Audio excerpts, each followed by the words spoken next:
Hello, and welcome to Depth Perception. We discuss movies and dive into how films direct the way we experience them. We create a perception of sound, a perception of sight, with a dimension of mind. We move into a land of both shadow and substance, of themes and ideas. Mr. Vozly and KMax here again for another episode. We are deep into spooky season here, and so we have a topic that is actually quite common in spooky movies. Episode 3.3 is brought to you by the word grief. Our previous chapter and movie probably overlapped quite a bit, but we are going to continue with it. Here are the talking points. What does grief mean to us? We're going to list some movies that display grief as a deep sorrow and only as a deep sorrow. We're also going to list movies that display someone finding peace after their grieving process. We're going to overlap this topic with, I don't know if you remember, Season 2, we discussed vengeance, forgiveness, and justice. So we're going to overlap grief with all of these. And then, also from the past couple seasons, fatherhood and religion, we're going to overlap with family, faith, and culture. And then we're going to talk about the boundary between adversity and mental health. With the topics that we list our movies in, the second and third topics there, I'm going to keep a list of the movies that we mention and use those as examples to conduct an observation with our talking points on vengeance, forgiveness, justice, family, faith, culture, to see if there's any common trends or similarities in the grieving process. So even I don't know what roads those are going to lead us on. Let's go. I like that. So our first topic, though, is what does grief mean to us? Do you want me to start off, or you want to go? I got probably 3 words. 3 words. Yeah, I'll go 3 words. Hit me. First pair of words are heavy sorrow, like a real deep sorrow. I think that's one.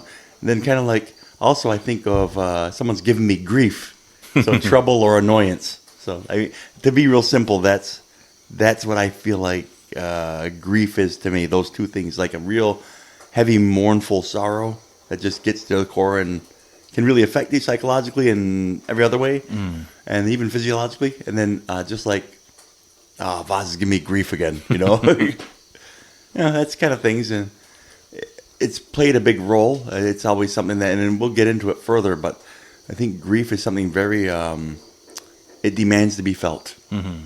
It demands it. It must be one way or the other.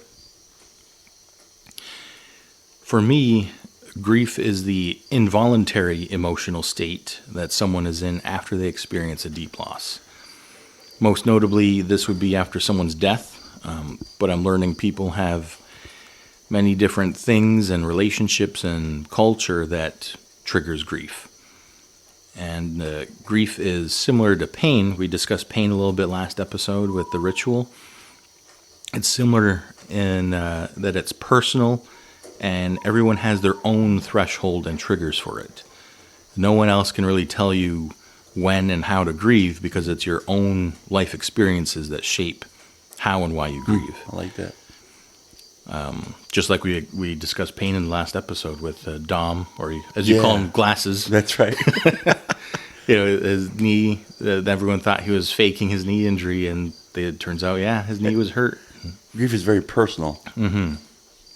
So you can, like we did last episode, you can debate all you want about the reasons someone should and shouldn't grieve, but ultimately it is someone's own personal journey to find those boundaries. Grief to me is also something that needs to be healed, like a wound, a gut punch, a bruise, something that you need to recover from. And it is hopefully temporary until you find a way to treat it. And you treat it however you can, family, friendship, time, understanding, faith. Those might be a few examples. And it could take days, weeks, months, even years.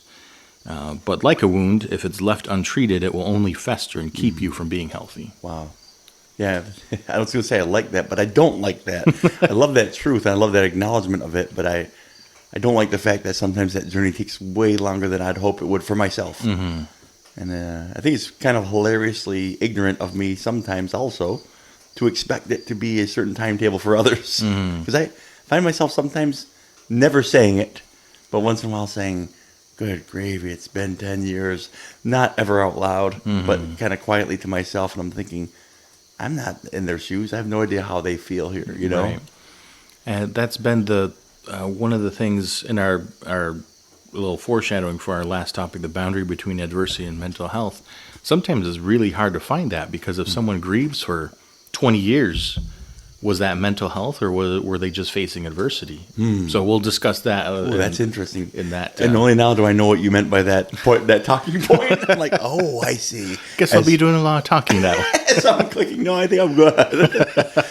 One thing that I think you're going to find, if there's a theme for my pod today, from my own personal takes on all of this, just kind of how I prepared and how what kept reoccurring, and I kept typing into my little notes was a line from one of the movies and characters that I'll be kind of featuring today.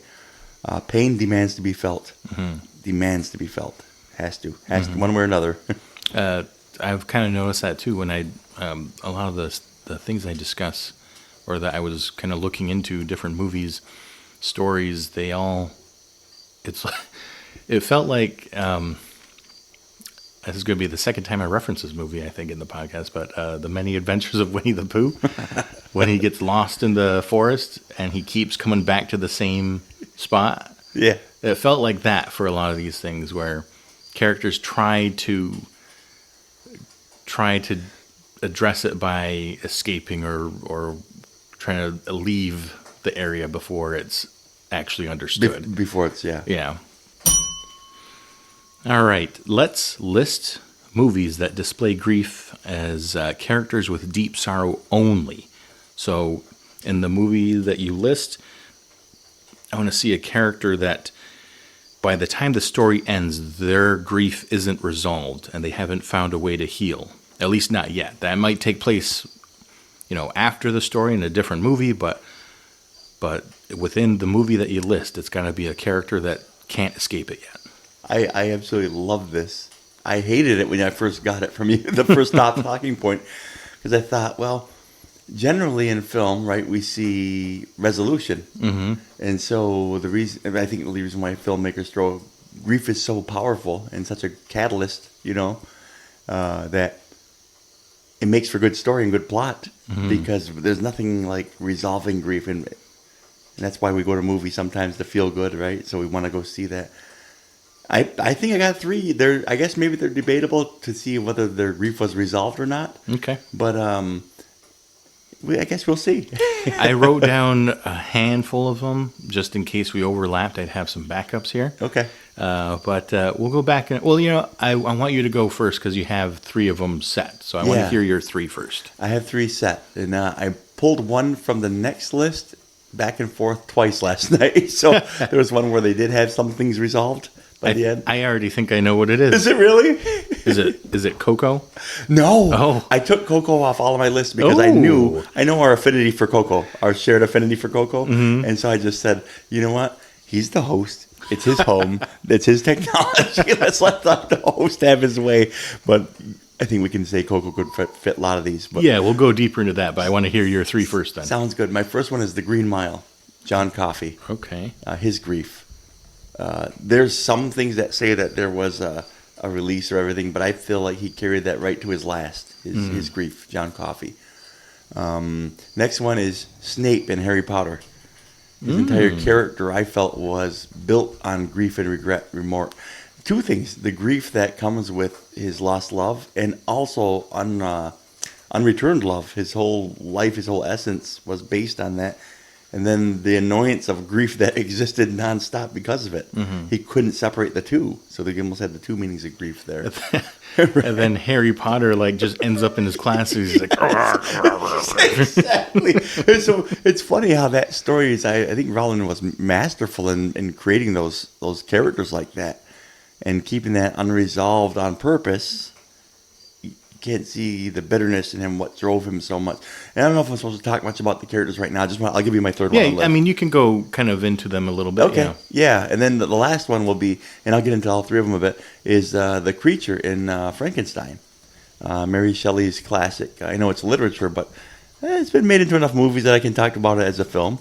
And so Frankenstein, that whole creature had the grief of absence of grief of what he was missing and what pursuing love and pursuing companionship and pursuing some sort of mentoring and just this creation that is just this blank canvas just waiting to be painted with beautiful colors. And since it wasn't painted with beautiful colors, decided, all right, these are the only colors I know. Mm-hmm. The colors of anger and hate and right. Murder and whatnot. So like John Coffey, I see him just being this kind of force, almost angelic force in the world that just pretty much a grief eater. He just pretty much goes around and takes hurt and takes death and absorbs it. And he's almost like the picture of that to me. No one understands him, and he struggles to hold himself. He's crying almost every time you see him. His eyes are watering, he's crying, and he's grieving, and he's feeling the grief like the two girls. I tried to help it, and it was too late. I couldn't. But he still tried, so he absorbed, almost like physiologically, you see him absorbing the grief and the sadness and even the evil of that moment. And he does that even with Tom Hanks' character when he takes him and he has that urinary tract infection and he holds on to him and he's like, what are you doing, John? What are you doing, John? He goes, hold on, boss. I'll help it. And he absorbs that. And so he has all of these negative things that he absorbs. And yeah, even at the end when he's like, when there's a lot of poetry of when his time comes to be killed. And Tom Hanks, we talked about this on the pod. Tom Hanks' character is talking with the other ones, like, how do we kill something that got one of God's gifts here, And Coffee pretty much lets him. He goes, it's okay. It's been a long time. I need to rest now. I'm tired, boss. So like I just thought that character was so good about carrying grief, like a physical picture of something or someone carrying grief.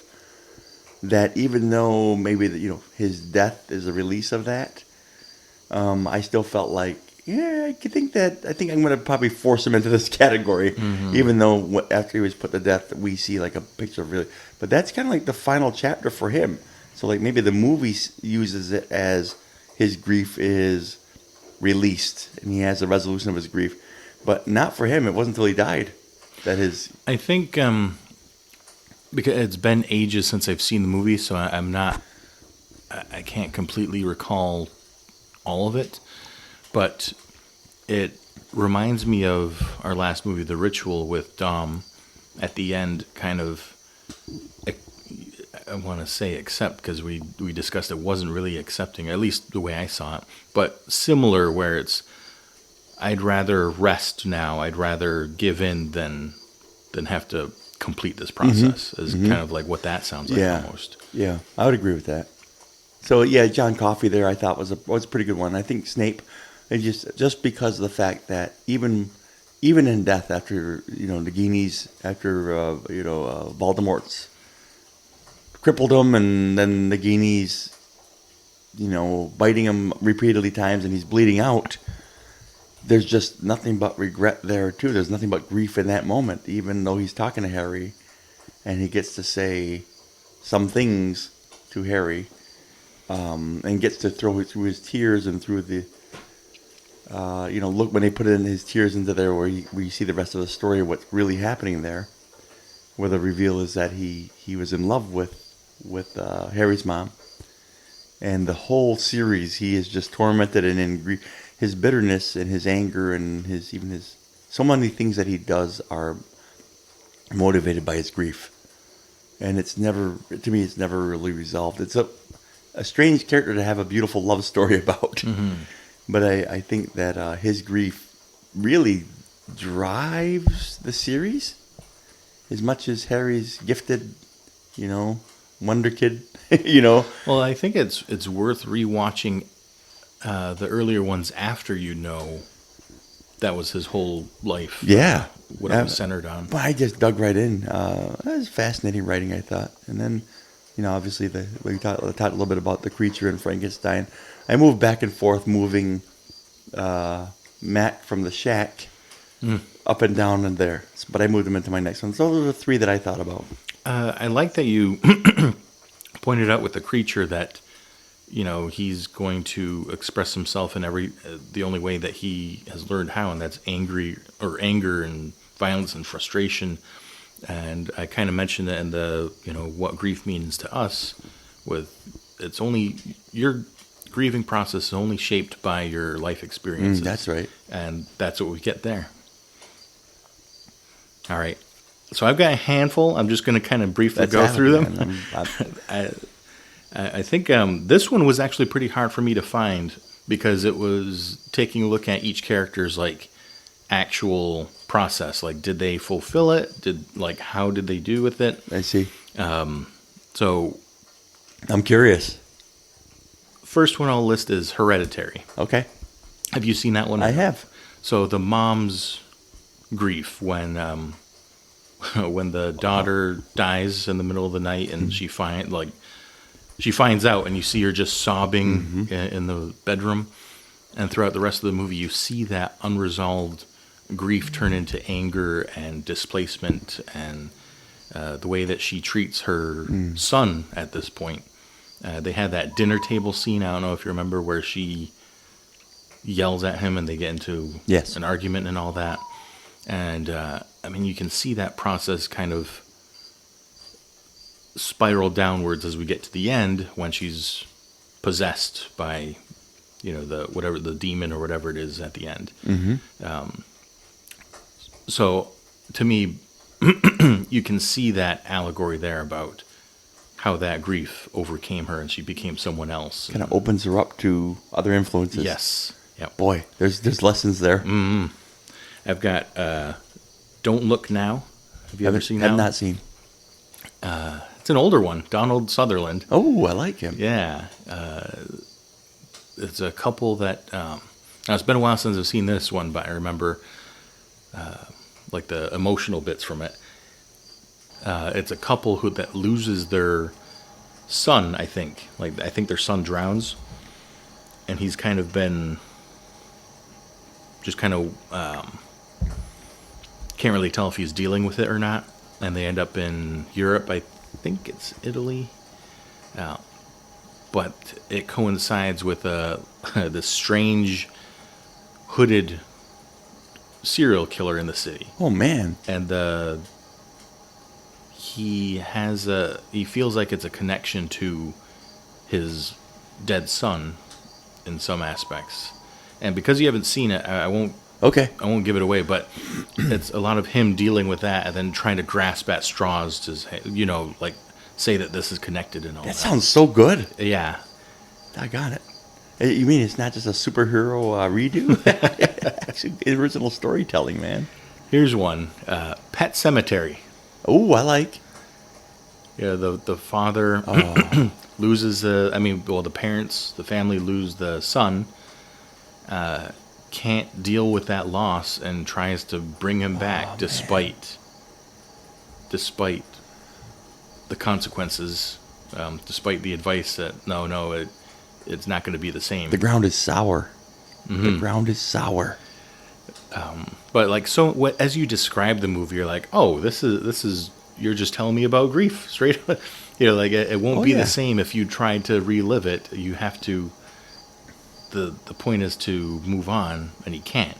He tries to bring it back, and then his wife too. I think right at the end, he tries to bring her back. Yes, and it's from what I remember, it's off camera or it's over black or whatever it is, but he screams like she came back to get him. Right. So there you go, grief. I mean, Stephen King is a master storyteller, and I love that. It's funny how I love this topic. Probably my worst topic in reality. It's the hardest thing. It's tough to talk about. But man, oh man, is it great for story.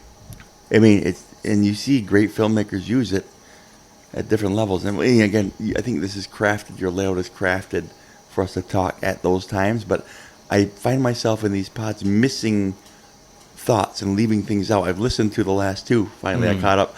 and there's thoughts that I wanted to get in there. And I'm like, I pause myself, but then with my brain being 53, it's gone. It's not coming back. So Yeah, I do the same thing. I have to write them down. yeah, I got to get my pen. I got to bring my pen with me because I have my digital notes here, and digital notes and a cup of coffee. It's like a wing and a prayer. I put $1 Million Baby as another one. Okay, is that Hilary Swank? Yeah. Okay, and Clint Eastwood. And Clint Eastwood, yes. So, with a lot of world events happening now, there's a lot of comparing and contrasting why people grieve, I guess. And, I thought about that, and I kind of mentioned it in the beginning there, but $1 Million Baby kind of highlights that a little bit for me. Because it wasn't of someone's death that her character was grieving. I feel like it was like her own potential. It was her own pride, I guess, how she carried herself and how what happened to her went down. And it was kind of like grieving your own mistake. That's and of course, it's not as solid as death, right? I mean, death is it's the reason to be grieving, but in this case, it's her life in a different sense. Like she's still alive, but everything that she wanted to be, everything that she wanted to accomplish, she made a mistake, and now it's gone, and it will never come back. And she can't deal with that. And I'll define it as grief in this scenario, but she can't deal with it, and has her trainer help put her down. Man, I'll tell you, there's lessons all over. There's lessons all over the place. This is the theme itself. It lends itself to not just great story and great plot and great character development, right? As you can see, someone getting over their grief or dealing with it. But in life, that's why it's such good art, because we can relate so much to it, right?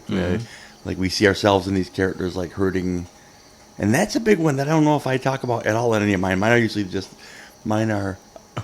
loss, like loss, final loss. I'm glad you brought that one up, because many of us live with the results of, and we can see evidence in our friends and neighbors living with the results of that kind of grief. I could have been a contender, or I could have this or that, or lost love maybe, or maybe I made a decision, or maybe I got behind the wheel when I shouldn't have, type of thing, and all of a sudden this shapes my life now. And then it still demands to be felt and demands to be dealt with one way or another. So that's good. I'm glad you brought that up. And most of these movies, it's been a while since I've seen them, but those are the emotions that I'm remembering from watching it. So again, depth perception, it's our own. So this is what I remember from it. It could be different, but this is what I recall. This is how I feel. You remember feeling from them. Yeah, that's awesome. Wind River. We have the father. Oh, that's right. And I remember seeing this in theater towards the end there. I think you and Deke were there. I think I was there with. Oh, that's Tiff, right. Maybe. Yeah. We didn't organize it. We just showed up at the same time. But the father's got like the paint on his face, and he's. It seems like he's trying to put on a face, and try to very overtly be native about it, and oh, this is war. I got my war paint on it. Then he realizes how silly it is. I got this goofy S on my face, or whatever, however he phrased it.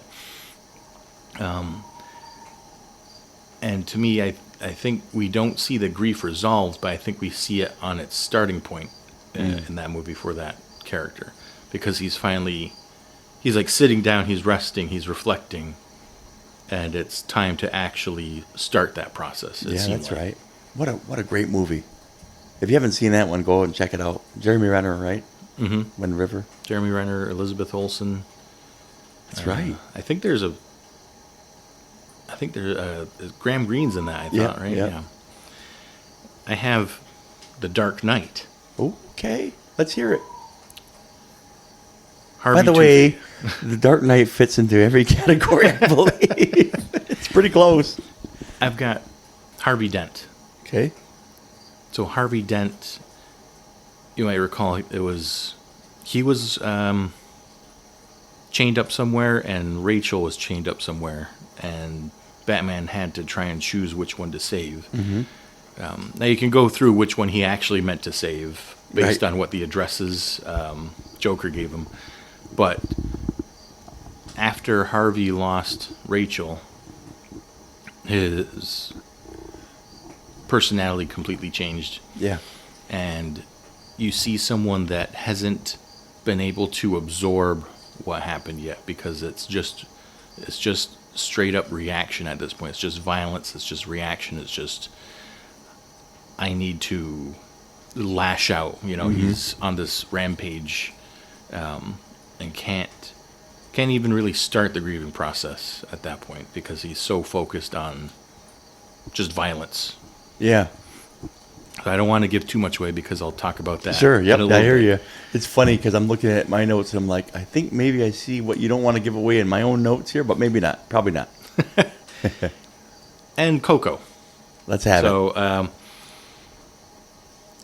I think we have different levels of this throughout the movie, because in this one we have a clear representation of the afterlife.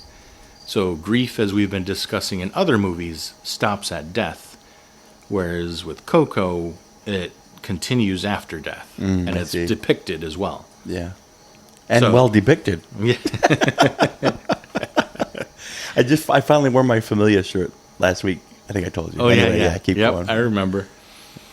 So Imelda died with that unresolved grief there of her husband leaving her with a child to raise to follow his own fortune and glory. Go play music. And even in the prologue or whatever, when Miguel's kind of narrating, you can tell she's like, "Oh, I'll show him. I'm going to make a shoe shop, and Yeah. not going to wait around for him." And Yeah. like you could say that's moving on, but to me, you're doing it because you're hurt, not Yeah. to get over your hurt. Because the way that he presented it felt very like defensive, very like, oh yeah, fist shaking, Yeah. And so if you stop it with death, yes, she died unresolved. And I'm going to leave it there because we get a little refrain of Coco, I think, in the next list. Awesome. It's really good. Well, we talked about movies with characters that only had deep sorrow and couldn't get over their grief. Now let's talk about movies where characters overcame their grief and Let's found do it, happiness man. afterwards. This is great. Want to do this the same way, kind of? Sure. Want me to start lead off? Sure. By the way, this is my favorite episode of the entire 3 seasons. Okay, Braley. Oh, not Braley. Who is that? Okay, KMax. Who the heck is? What is your fascination with grief? I honestly don't know, but I know this. It's such an important topic to talk about, especially for dudes who are like, yeah, it's okay. Just rub some dirt on it and get over it. And who I am is so shaped by grief. And people say, well, how macabre is that? I'm like, no. It's actually quite beautiful and it's quite powerful. And it can shape you it can round off some real hard edges if you let it. And if, I guess I'll save that a bit, but I really, really, really like this one because now we can explore characters that didn't just like consumed in their grief. Now we can see these wonderful, my yummy payoff now where it's like, yay, they dealt with the grief properly or somehow it was resolved. So with that in mind, probably my favorite one is P.L. Travers in Saving Mr. Banks. Oh. This little girl lost her daddy to alcoholism, more or less, if I can summarize it. And he was a great man, and he had all these wonderful dad-like characteristics and provider, and he was creative and loved his family very much. Had an addiction that just consumed him, and his little baby girl saw it, and even helped him try to cover it up, and even helped him to try to keep going in spite of it. And it looked like she felt betrayed. It looked like she felt hurt. And it still looked like she was carrying the secret for her father, her deceased father, into adulthood, into writing this entire story of Mary Poppins, into treasuring and protecting that character an entire lifetime. And then, of course, there's Walt Disney, played by Tom Hanks.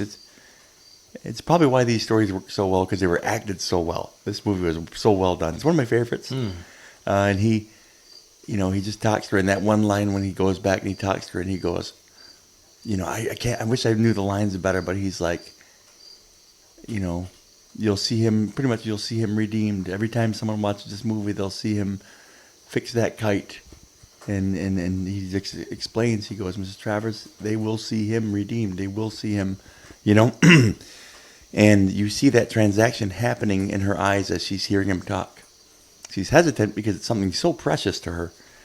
And yet you see that transaction happen, and you see the tangible payoff of that, where he more or less breaks down that wall, and then the next clip you see after he leaves England is they're having the premiere, right? They're having the premiere, and she's not invited, and she says she's going to go, type thing. And so you have that payoff there where it seems like she's made peace there, because he explains that in that scene, they'll see him redeemed, and they'll see her daddy.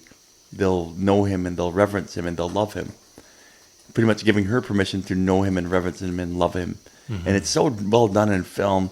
It's an unassuming movie about deep grief and how it can consume your entire life. And then the picture near the end, the payoff is so wonderful to me as an audience member. I just love seeing when that's... And then she's at the premiere and she's bawling as she sees Dick Van Dyke dancing and singing on screen with animated penguins and whatnot. Mm. She sees her father, and she sees he's okay, and he was okay, and he went through a lot, and he's okay. And you see her, she's just crying, and it's just a beautiful scene that makes me feel wonderful. And it's like, okay, yeah, grief is hard, and it can be consuming, and sometimes we need fiction to show us people resolved, because sometimes too many of us carry it too long, and we don't get the payoff like that. Mm-hmm. I wish it always worked like that, where we all got... You see everybody that's hurting get to that moment where we can see the animated birds flying around, and we can see them healing nicely. That would be nice and neat for us. So, maybe one of my favorite folks who have gone through grief, and we see them find some peace, is P.L. Travers there in Saving Mr. Banks.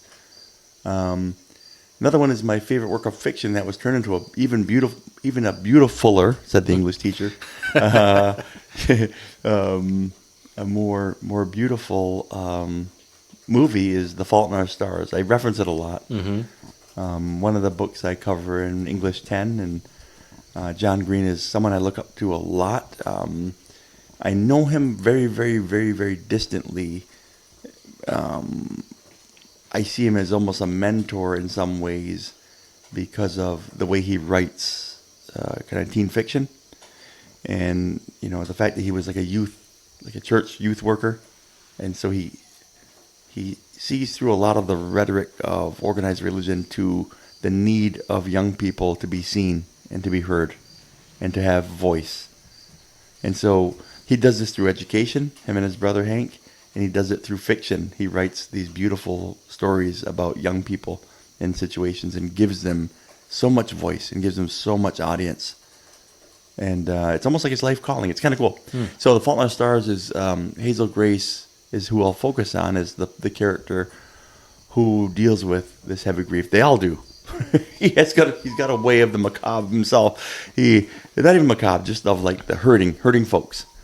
And she, she's a cancer patient, and she's in the support group of other cancer patients. So, spoiler alert, they'll all be dealing with grief, and a lot of it, and their own grief, and the grief of others. That's how support groups sometimes work. Good ones, at least. And so, the star-crossed love of her life, Augustus Waters, is someone who is in remission and doing very well by all estimates. He lost part of his leg, and he's got a fake leg. But other than that, he's this handsome, healthy male that finds her attractive, and they end up hitting it off, and she's the one who has really, really bad lung cancer, and she's really struggling, and she's, seems to be on the battle still all the time, and he seems to be right as rain and on his way to full recovery. And the turn of events happens where he falls, and he's the shoe's on the other foot, and now they're both grieving, and they're both dealing with grief the whole time. She's dealing with more an immediate grief right now because he has months, weeks, days to live. And then when he ultimately passes, that's not when we see the grief resolved in her. We see it, these young people take it more hands-on. I guess cancer is one of those things that can force you to see the end a little bit more clearly. And it's a blessing and a curse, I think. What the heck do I know? First of all, it's my own pair of lenses here. So, but sadly, we're all touched by it. Side note: I saw the NHL and the MLB last night have their stand up for cancer night when I was watching the World Series. So beautifully done. Well done, Major League Baseball. Well done, MasterCard, for being a sponsor of that whole event, and well done to all the players and folks that did it. They stood on the dugouts and they held up names, and I was just bawling because I'm thinking I went to a Sabres game and held up names and whatnot, and it's a heavy moment, right? So shout out to all those folks. Keep doing that. Don't, like we talked about last episode, don't forget folks, man. Build that ofrenda. So in Fault in Our Stars, the grief is of the loss of her lover Augustus. They have a living funeral, and these two other teen characters, full of rebellion and they're probably not handling grief the way that the book says to handle it, but they're handling it perfectly. Mm-hmm. And so they deal with it in ways, and it shows us like a roadmap of these are some feelings that you should say these things now, because they're not going to be useful when the person's gone. So they do a lot of that. And there's a line that even Isaac, a side character, who's not one of the main characters, but he's a side character. He's Augustus' best friend, and he becomes best friend of Hazel's also. He articulates in one particular scene the grief that he feels for the loss of his friend. And so they're having this living funeral for Augustus. He sits there in his wheelchair, and he asks them to prepare some words for his funeral so he can sit and listen to him. And Hazel's is great because she's the main character. And so, Green wants us to see this resolution and to see the pain. But I think the speech that Isaac says, his buddy, who's blind, by the way, he had, the eye cancer, for lack of a better term, lack of a better word.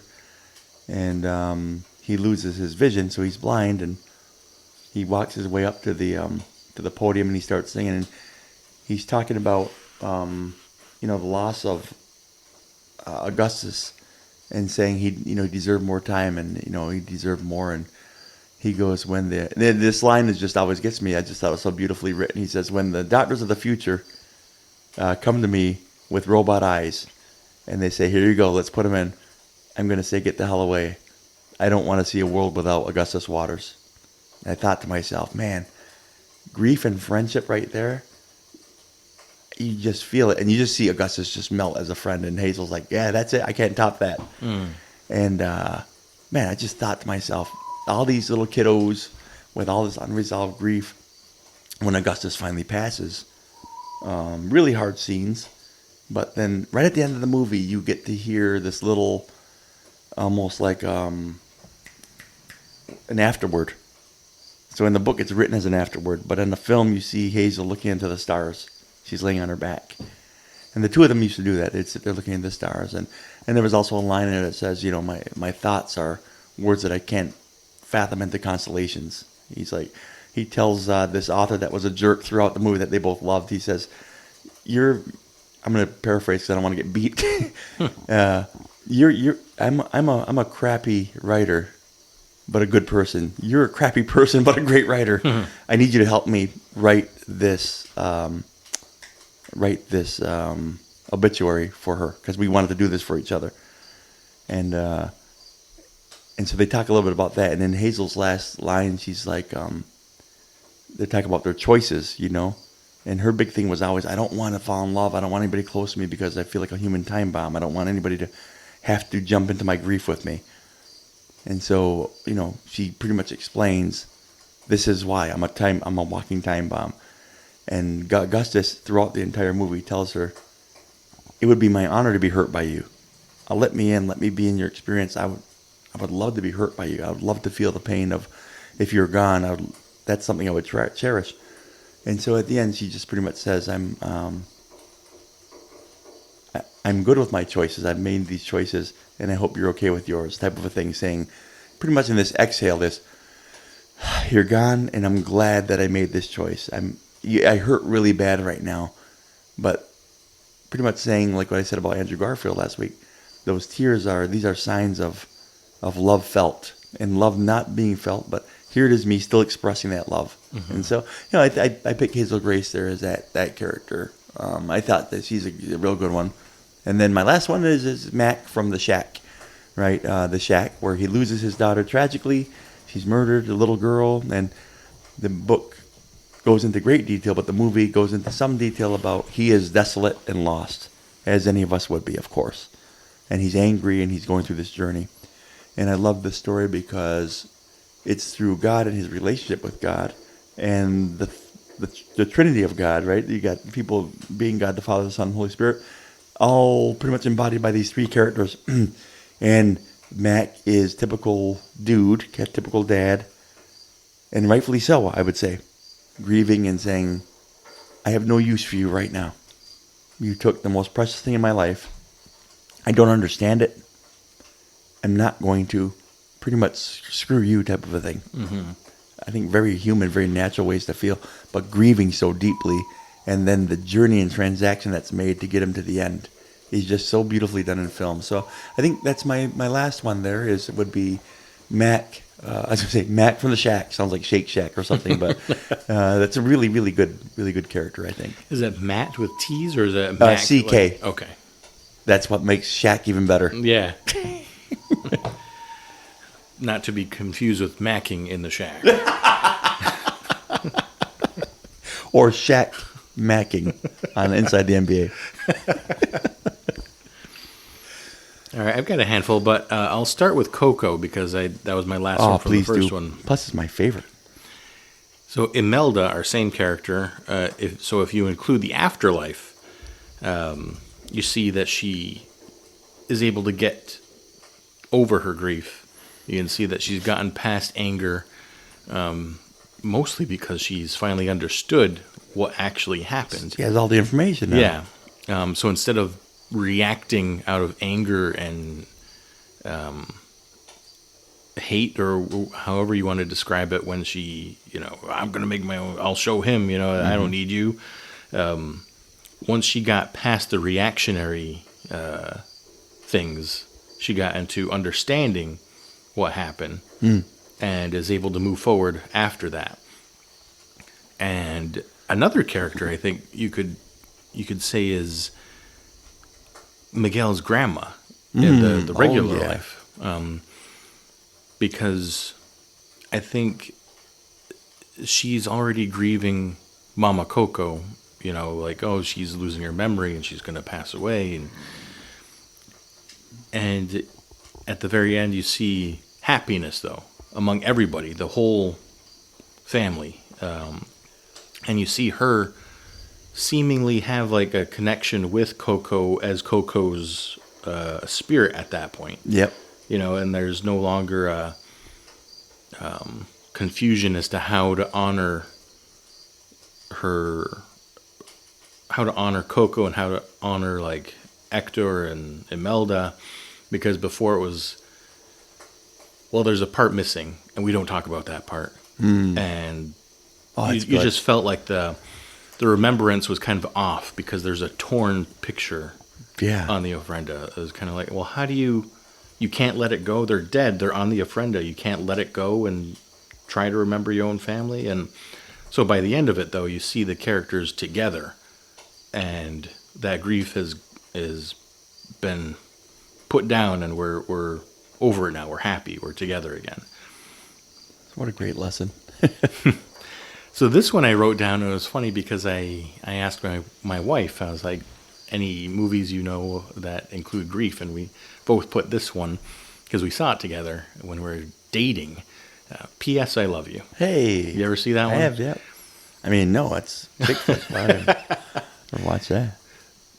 So you had that, the main character, I forget her name in the movie, but she loses her, I can't remember if it's husband or boyfriend yet at that point, but loses him and just doesn't want to get out of bed, doesn't want to go to work, doesn't want to do anything, doesn't want to get dressed up, and is kind of brought back on track by like the letters that are being sent to her from her lost one. And it's kind of helping direct how to recover from all of this. And by the end, she's doing things for herself and kind of ready to get back into dating and that sort of thing. So I thought that the whole movie was a journey of how one could It's a great recover movie. from that. It's a great movie. How about the Babadook? Oh my goodness. Wait now. Hold. This is going to require some piecing together, man. You got some explaining to do. Babadook? I think, Have right? you seen it? No. I've heard about it, though. So it's this widow with a child, and the child has some sort of needs of some sort, it seems like. Yeah. But she's being visited by this, it's a monster spirit thing called the Babadook, and there's a book on it that's brought home, and she tries to get rid of the book, and the book comes back, and it's like this thing that keeps haunting her. Okay. But it's all about her trying to recover from losing her Oh, okay. her husband and the father of her child, and now she's kind of left alone to deal with the child, take care of the home, and there's, towards the climax, she's it's to the point where she's either going to overcome her grief or she's going to kind of become like that monster, Wow. And they end up kind of taming the Babadook, I guess you could put it. I can't wait to watch this. I avoided this movie. It looked real creepy, man. I may have given too much away, but That's I feel right. like if you go into it ready to feel what our main character is feeling, maybe it might help. Yeah. But yeah, that's the Babadook then. Because you haven't seen it, I don't want to go That's all right. into Yeah. too many details. But here's one you have seen. The Lion King. Hey, that one. Yep. So Simba loses his dad, and you don't know that, Simba thinks that he's to blame.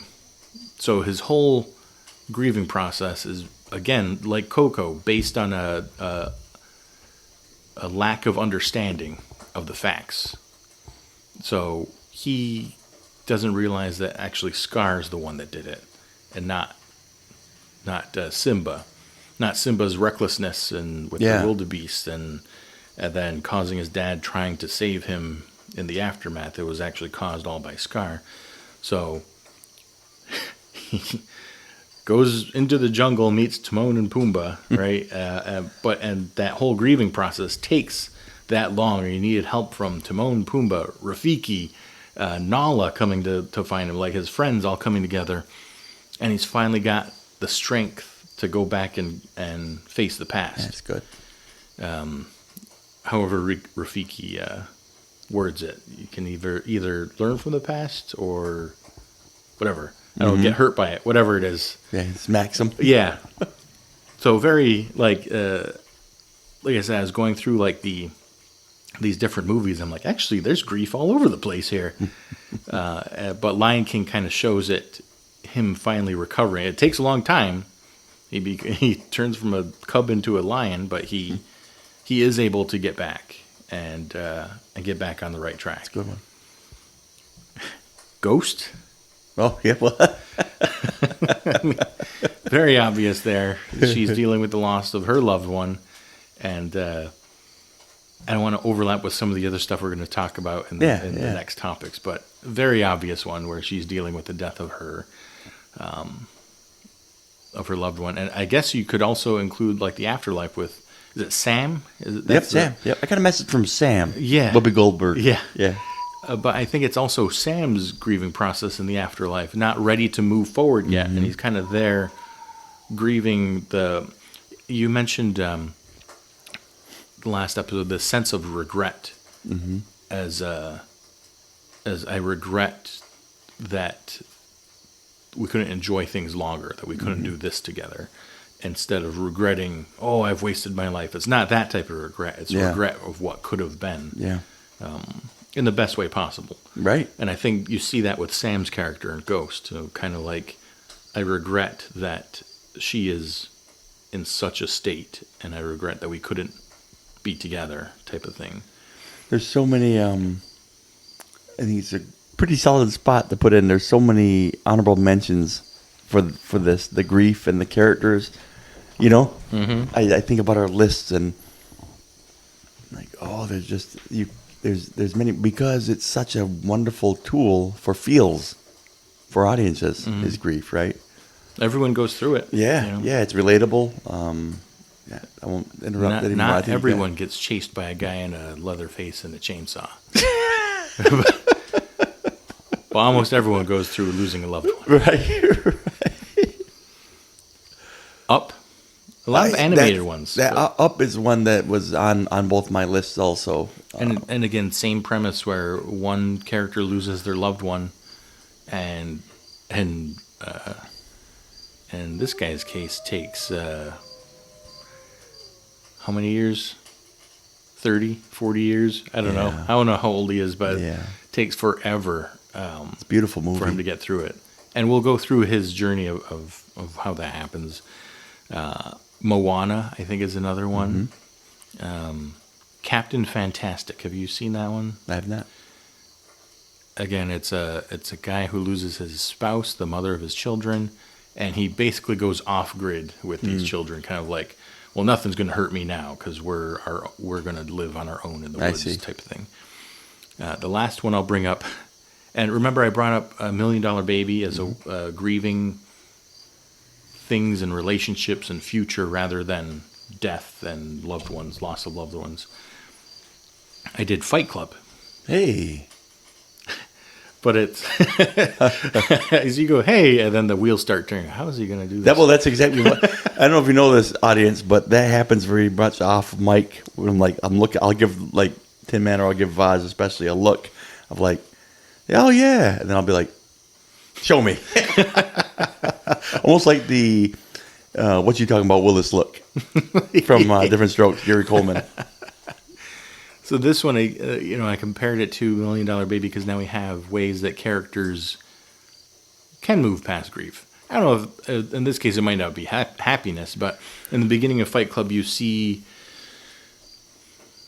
our narrator, I guess that's what he's known as, Edward Norton. Ed Norton, yeah. He's joining all these groups, these group therapy sessions, and you see the ancillary characters, though. Bob. You see other characters joining, testicular cancer and trying to be around people that are also grieving. And that one, again, it's the grief of lack of relationships, lack of future, lack of potential, unfulfilled potential. It's that sort of things and social constructs missing in your life that you're not fulfilling. So, like I said, compared to $1 Million Baby, kind of similar aspects that we're grieving, and not necessarily death of loved ones and that sort of thing. So you have these characters going through these therapy sessions and then finding Fight Club and being able to actually work through that by feeling real like pain and I guess sweat and blood and tears as you're fighting through it. Exhilaration. Yeah, you're getting through adrenaline. Those feelings of regret and sadness and whatever. You're getting rid of those by exercising, even beating the anger, it out of you. The anger, By the end of it, you have these characters that, like I said, I don't know about they find happiness, but they get through that grieving process. They kind of get over themselves in a sense. And again, I'm not condoning any of what they're doing, but like being able to work to a higher cause with other people to create something bigger than themselves and focus on that rather than what their own loss was, I guess. So grief getting over grief in a different sense, but still being able to overcome that sorrow that they Makes feel. sense. Fight Club, I like that. Say with apologies to like a bunch of other movies too. Oh, Like, I mean, tons. the classics, tons of classics. Mm-hmm. You know, and I was doing a little bit of research. I'm like, well, these are all good, but the audience is going to know that's not my lens. That's a lens that I would have been catering to someone else. So all I got is mine. Well, let's overlap this discussion, these movies, with our topics from last season. We did vengeance, forgiveness, and justice. So just, for time's sake, we'll just go through a handful of the movies that we presented and kind of Sure. put them through these lenses and see what we can pull out of the stories. Sounds good. So for vengeance, did you see anything in your movies? I know your movies are a little bit different than mine. Did you find any vengeance, any hints of those in your stories? I know that there was at several times for several characters moments where they sought vengeance, where they would have taken that path, and the film let you see that, I'm going to take vengeance into my own hands. I'm gonna go find this. I'm gonna go find the person that did this. Mm-hmm. But I think there's no better picture of vengeance in this type of thing than the creature in Frankenstein. Just his grief leads him to just this tirade of vengeance, and it's all rooted in grief, and it's very clear about it. And he's even the beauty of this young 18-year-old girl who wrote this book, Mary Shelley, among all these Percy Shelley and all these other great writers. She wrote something that had so much depth to it because there's this creature who wants to love and wants to learn how to be loved and to be seen. In the absence of it, you can see how much damage that can do, and really creates this metaphor for if you don't nurture this love, you can create something. You can create a monster. Mm-hmm. And so that's the one I see vengeance in with my characters in films. Yeah. I kind of touched on one of mine already, but The Dark Knight. You had Harvey Dent just become like a berserker of violence, and they did the foreshadowing in the movie: either die a hero or live long enough to see yourself become the villain. Mm-hmm. And of course, he becomes the villain, and it's rooted in this idea that he can't grieve correctly, and it's just this lashing out of violence and vengeance and a skewed sense of justice that used to be a very strong sense of justice, and now it's crumbled because of this tragic thing in his life. I really liked his character on the other side of it. Mm-hmm. But as far as like entertainment value, I really liked his character on this side of it too. Mm-hmm. But isn't it funny? Part of like the superhero lore, the antagonist in superheroes, there's always that psychic wound that's like rooted in grief that creates them. Yeah. There's something happened to them, and they've got no other reaction but to destroy. Yeah, they never get past that second stage of grief. Anger. How about justice? Did you see any justice in your movies? Yeah, I think when mine would be The Green Mile of. It's a kind of a convoluted justice, though. It's not misjustice, right? It's not injustice, but like here he is carrying almost like a savior type thing, like a Christ-like character, bearing the sins of the others. The John Coffey's bearing all of this grief and pain and hurt, and he's embodying it because he's actually inhaling it, taking it from these people, and then he's almost asking them, "Please, please, please, put me down. It's too hard to bear, and I'm tired, boss." Mm-hmm. So it's like, so you see the world's justice exacted on him. You're convicted of these crimes, right? You didn't do it, but you're convicted, and the system says that you have to serve this. Electricity will pass through your body until you are dead. And so we see, injustice there that we see, and it's the little line from Tom Hanks when he's saying, pretty much, will we ever be forgiven for killing one of God's great creations, you know? Mm-hmm. How do you move past that? And then he pretty much, even in his own experience, as he's living longer than he should have ever lived, Tom Hanks' character, because he's been touched by this force, pretty much saying this is pretty much the penalty for taking away this, you know, that I've seen everybody I love pass. Outlived them. So yeah, I think in that way we see some of that. We definitely see some of that. Okay. I have The Lion King, and I've noticed a trend just by writing some notes down here. But I'll save trends for the end there. Okay. But he removes Scar from power, and that leads almost immediately to the rebirth of the community. He beats them, the fire goes out, the rain comes down, the sun comes up. It's all honky dory after he justice is served and Scar is defeated. But that's what we love, though. That's the path we love. Yeah. In this cynical, sarcastic, dark world, we love that. Disney, remember that. We love that.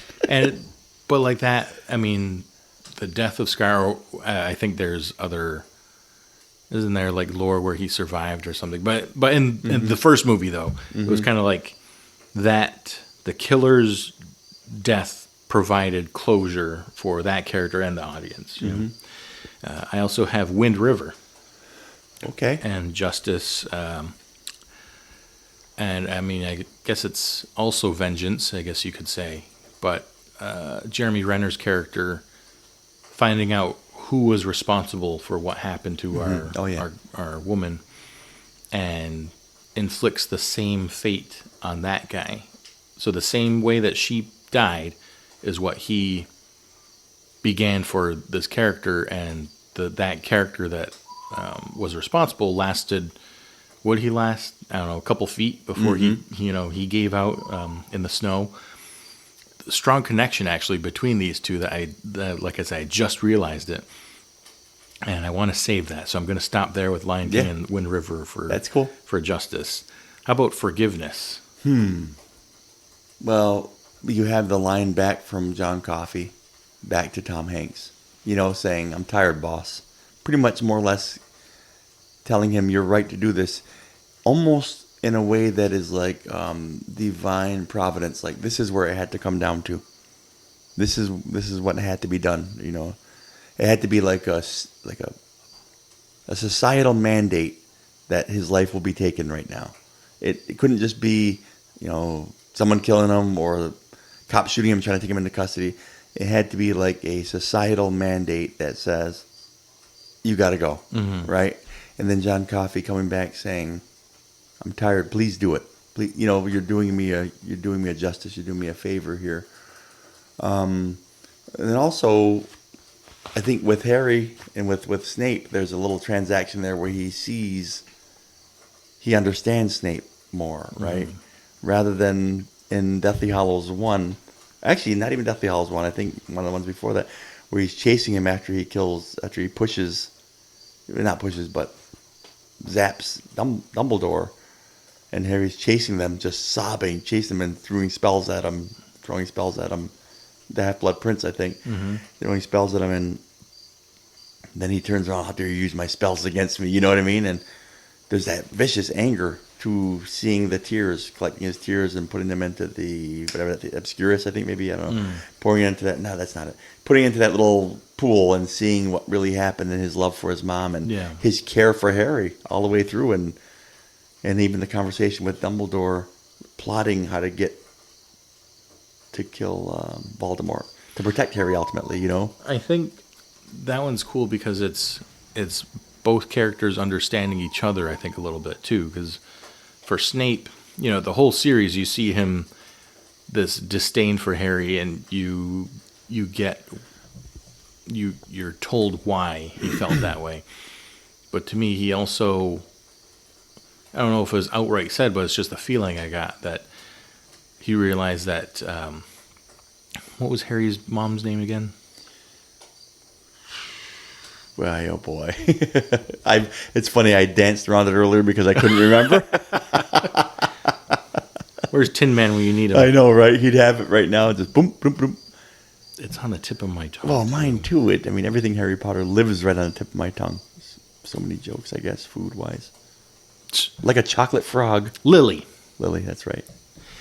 I feel like Snape was able to see that Harry is the closest thing that he has to Lily still being around. And like He has his mother's eyes. his mother's eyes.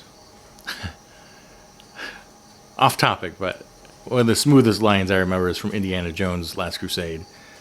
When she was like, "You have your mother's eyes," or whatever. And he said, "No, you have your father's eyes." He said, "And my mother's ears. The rest belongs to you." Oh, that's such a great one. Anyways, so it's Snape having this understanding that this is still Lily right here in front of me. And I don't know the exact moment that he makes that observation, but you can see it when you realize that he's been protecting Harry as well throughout this whole time. Mm-hmm. So I don't know if it was just something that he had to put his own stamp of approval on it, or if it was something that he knew only at a certain moment, or if it was subconsciously something that he was doing, like protecting Harry as they went along. Yeah.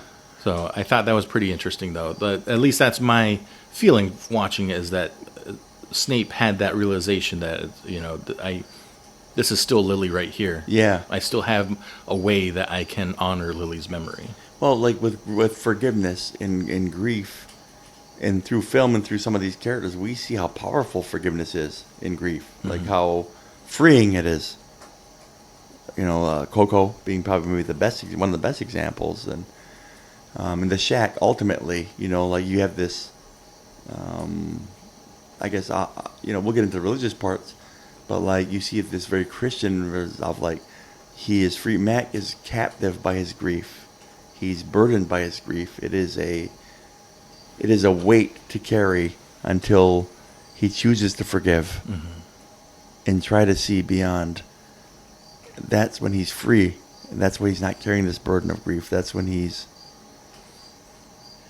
I'm glad you brought up the shack, because the way that we described forgiveness or talked about it last season, when I say forgiveness, it's not only forgiving any one person or entity at fault, but it's forgiving God, it's forgiving the universe, it's forgiving the nature of life, depending on what your faith is or isn't.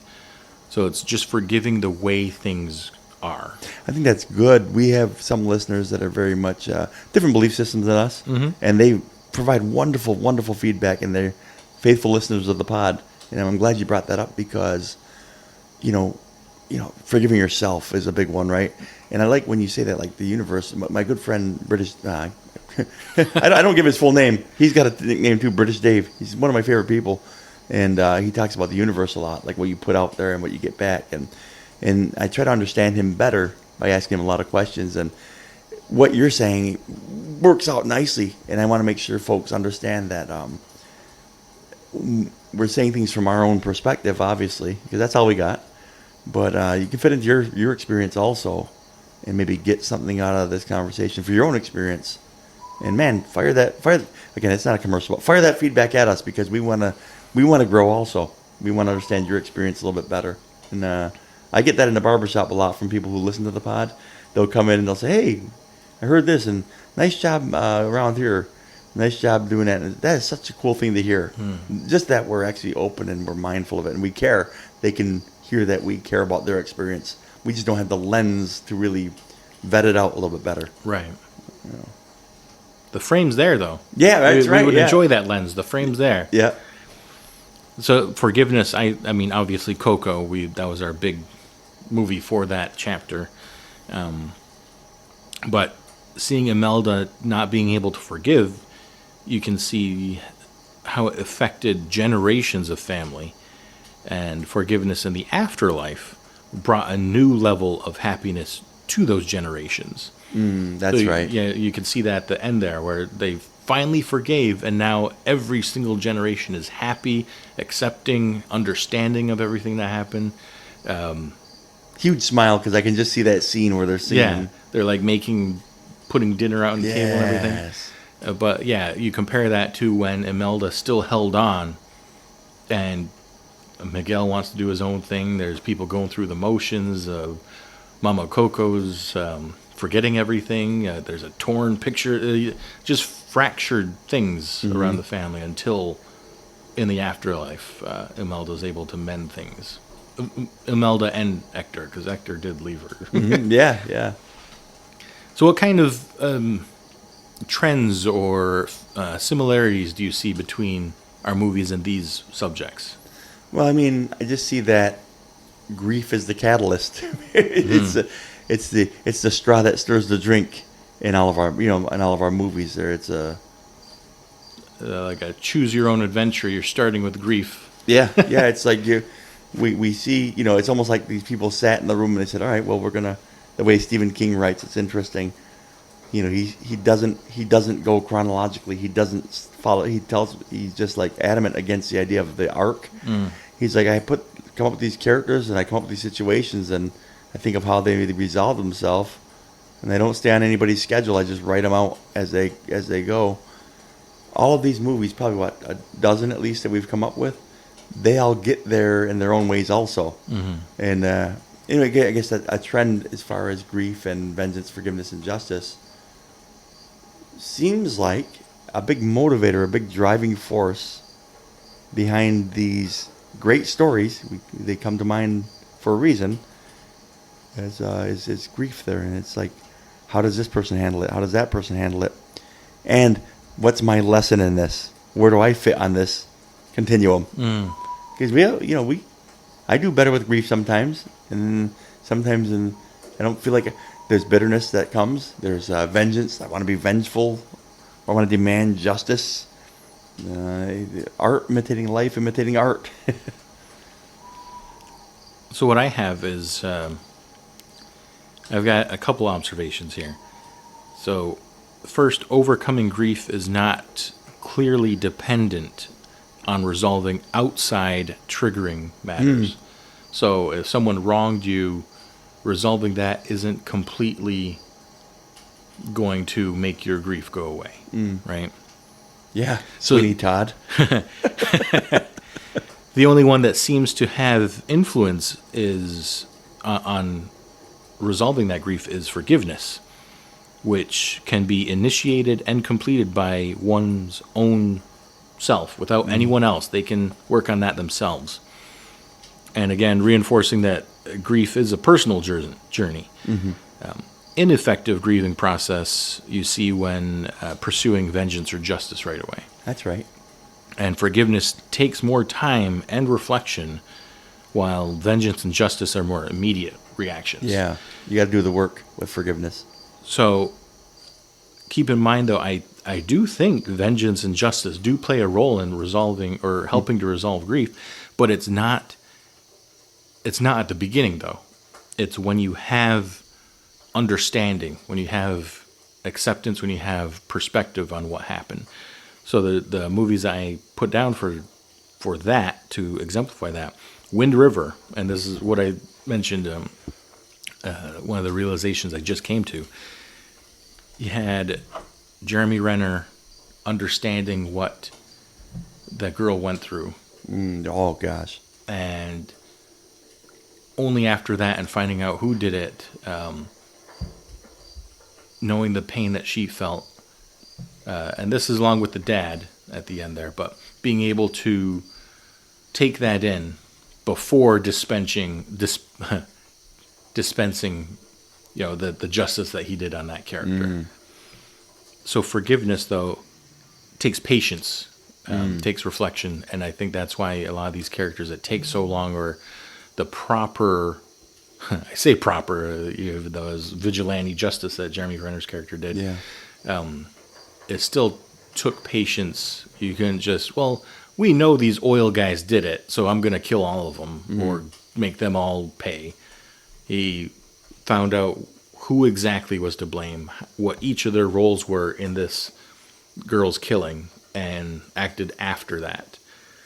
I think anything before you have that sense of understanding, it skews your sense of justice and vengeance. Well, vengeance is already skewed, I guess. Yeah. But it skews your sense of justice. So the movies that we've talked about, the character, the Dark Knight, trying to get that justice before he's able to understand what happened and take it in and realize what his actions are going to mean, results in a very skewed sense of justice. So anything before you understand how you feel, why things happen, before you can forgive the universe, forgive God, forgive the way of life, forgive people, the human nature, if you act before understanding any of that, seems like it warps your sense of justice and very ineffective acts of justice, I guess. It has to start here. It has to start with yourself before you can seek the vengeance and the justice. Yeah. In order for, in regards to grief, I should say. Right. Any other thoughts on how these interact with each other? No, I think they'll, grief as a catalyst kind of sums up mine. It permeates all three of those. Well, let's move into the next trio of ideas that grief can relate to: faith, family, and culture. So we'll start with faith. What do you see with probably a big one here, but what do you see with faith in your movies? It defines how I deal with grief personally. Not always, because applying my faith. Spoiler alert to all those out there. Applying my faith on a daily basis, on a moment by moment basis, is pretty inconsistent. It should be more consistent in my own experience for my own self, but it's not. I think that I only, like I said again, I have my belief system. I have my particular faith, but so I guess in examining that, I wanted to bring up kind of like 3 or 4 predominant faiths and belief systems, and how important religion in general and ritual are to the grieving process, the processing grief, for comfort, for stability, to find footing again in a really when your foundation is broken, and for meaning, finding meaning in a death or a loss, finding meaning.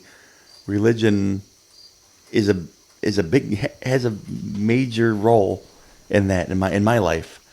The idea of eternal security and knowing, almost like in Coco, you see that they still exist when you lose somebody, or even the fact, like in other grief, like something happens, a loss of a relationship, or a loss of a skill. I can no longer play basketball anymore. I can no longer fight, like $1 Million Baby or whatever I can no longer do. You grieve that too. The role that faith plays in that. There's a purpose for this. There's a role in this. And also what you go through when you're grieving someone, the burial process, the funeral, the saying things and telling stories, and the actual, even in our culture, our Tuscarora culture, like the ceremonies that they have when someone passes, those rituals are very important for some level of closure, for some level of turning a chapter and going into a next chapter of understanding that person still exists on some plane. And I think of like, again, I'm not trying to tell someone else's, use someone else's glasses, but I think it's important, like in Islam, in Islam, the faith in Allah, that understanding that Allah has a plan and has a vision beyond what they know, can help bring peace and closure to somebody grieving there. Or like Hinduism, they're really dogmatic burial rites for someone. This is how it has to be done, because that guarantees, and same like Egyptian, like some of those older religions, these burial rites are so important, like the Greeks and the Trojans, and how important it was for, if you remember,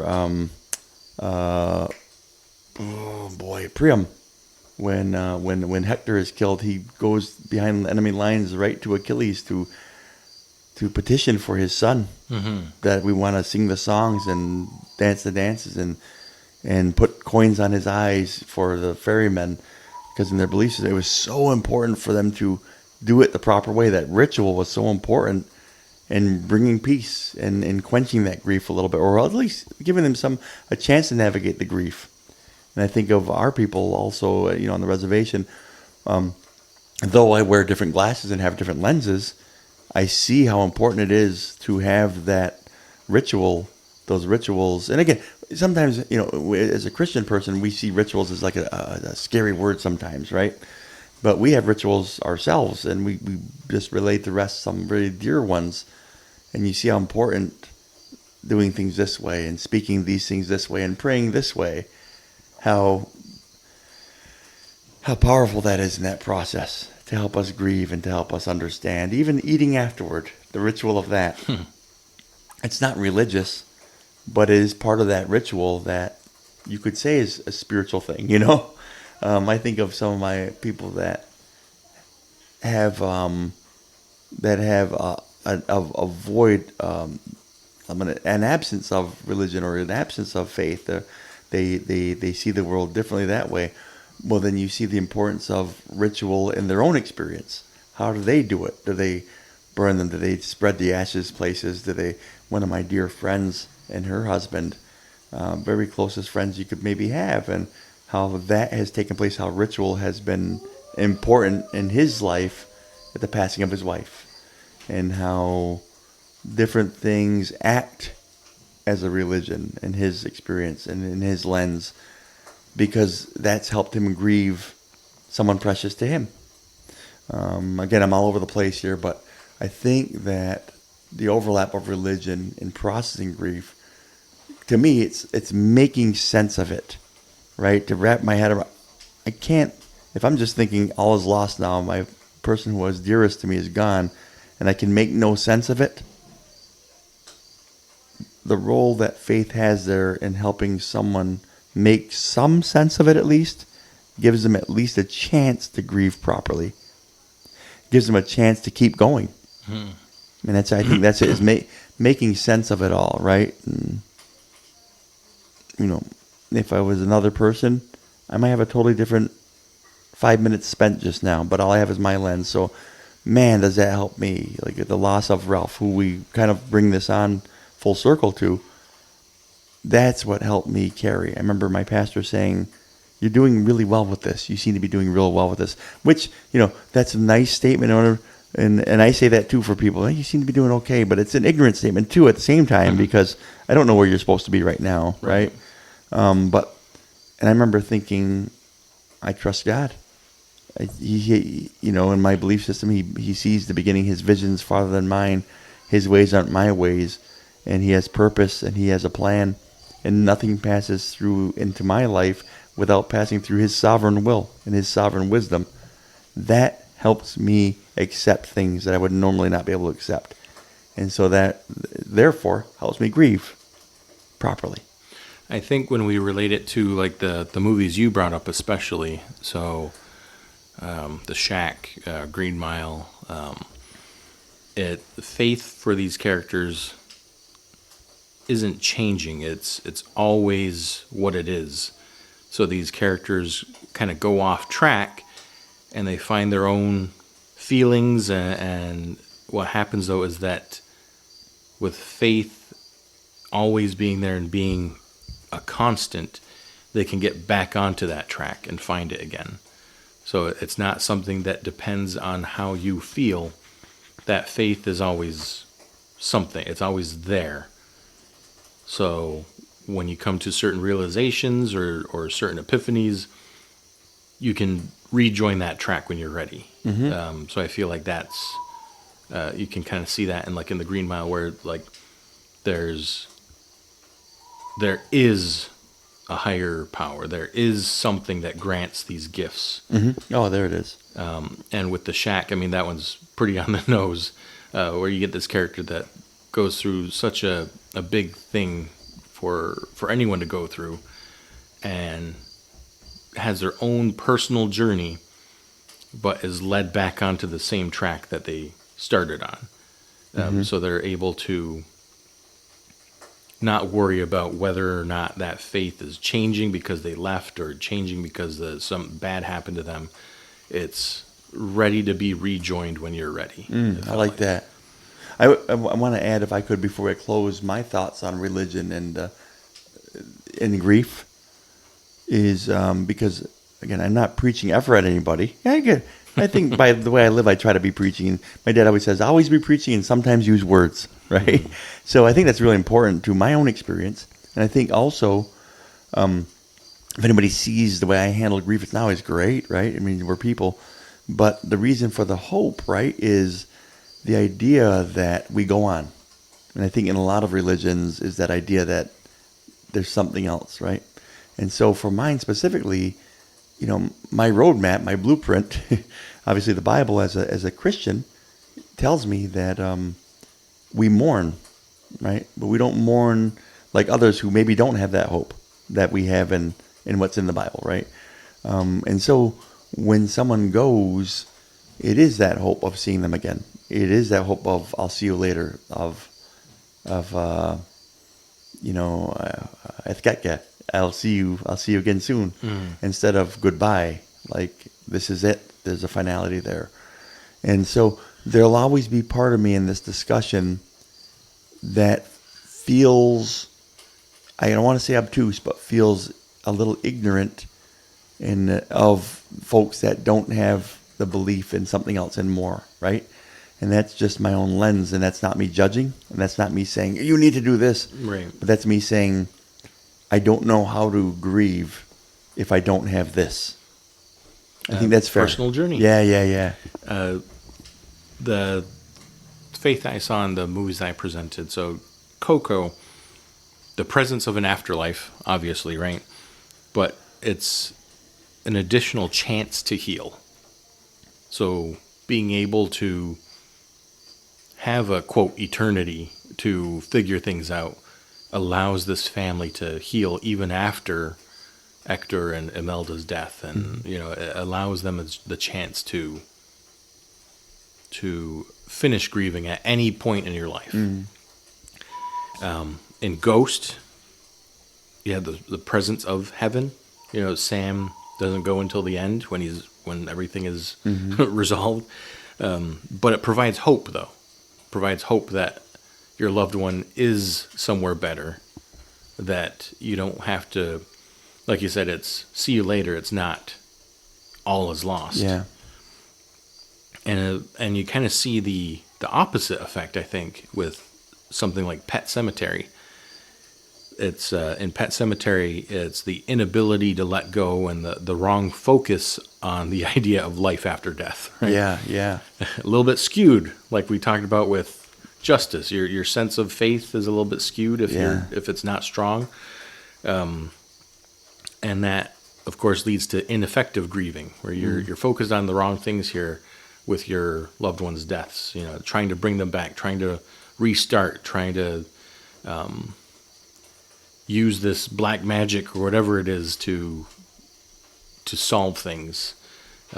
So the wrong understanding of spirituality and life after death seems skewed with characters that can't really use faith to process.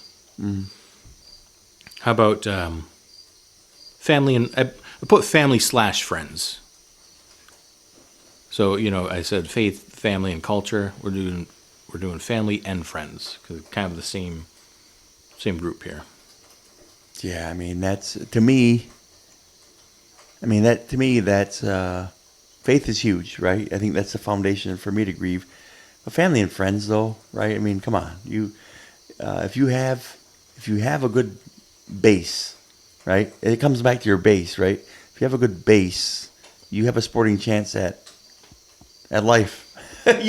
Without a good base, God help you. Literally, like, life is hard. You need more. You need, it takes a village. Okay, all that stuff. But you need people. And no man is an island. Those aphorisms are all good because they're true. Right? Those are all really, really smart things to say because they have a lot of truth to them. And, family and friends, the role that they play in these movies here, right? We see Coco being a great example. We see the friendships, even in again, some of my movies like Green Mile and others, but think about P.L. Travers in Saving Mr. Banks and the fact that she's a bit of by herself. she's a loner. She has her accountant, more or less. Her agent is her accountant, who is pretty much her only connection with the world. And you can see that she's built this wall. And then grief can do that, man. Grief you can be in your high tower all by yourself, where you can just, you get. Look at grief in Ebenezer Scrooge in Christmas Carol. What it did to him. I just built up my money and built up my, it just turns into greed, and That's a good one right there. And look what if you read the other story of Jacob Marley, right? I always tell people at Christmas time, read that book. You'll see grief in his own experience and how he sees the grief that he has because he's operating on the other side, and this book's written by him operating on the other side, looking at Ebenezer Scrooge continuing on this road, and it just overwhelms him, the grief. And that's why you see him holler, Scrooge. He's pleading with this person on the other side saying, change, change, change. And then biblically the lesson, right, where, the rich man and Lazarus, as he's poor and he's begging for this, and then, the rich man, he passes away, and from the other side, he goes to him and he says, please send someone to repent. Please send them, my brothers. They're still there and they're living the same way I did. Send someone. And he's like, and it's like they have Moses and the prophets. Let them listen to them. He's like, no, they won't listen to them. If you send someone from this place of torment, they'll listen to them. And so there's lessons all over the place. And in my belief system, there's lessons, and there's lessons across cultures. There's lessons of I get myself turned around there. So it happens all the time with me. Well, bringing it back to like the movie examples we got. So Coco, you see them at their happiest, at their most cohesive moments, right? Like especially at the end there, there's no conflict within each family member anymore. And you can see how together they are. Up, with Carl, he attempted to stay isolated and try to relive this planned trip to go by himself. And of course, common theme with a lot of these things is you try to escape to somewhere, you try to relive something, you try to take your own trip to find peace, and it brings you right back to addressing the actual thing and realizing that you can't relive it. Yeah. So, Pet Sematary, you can't relive it. That you have to accept that is gone. What you had is gone, and it is sad, and you do need to grieve it. But things have changed. You can't redo it. The ritual that we just watched, same thing. Trying to go on this trip to relive what your friend would have done gets warped drastically. Yeah. And you realize, I need to address my grief. So Up, same thing. Tries to relive I'm going to go on this trip, and we're going to have this adventure.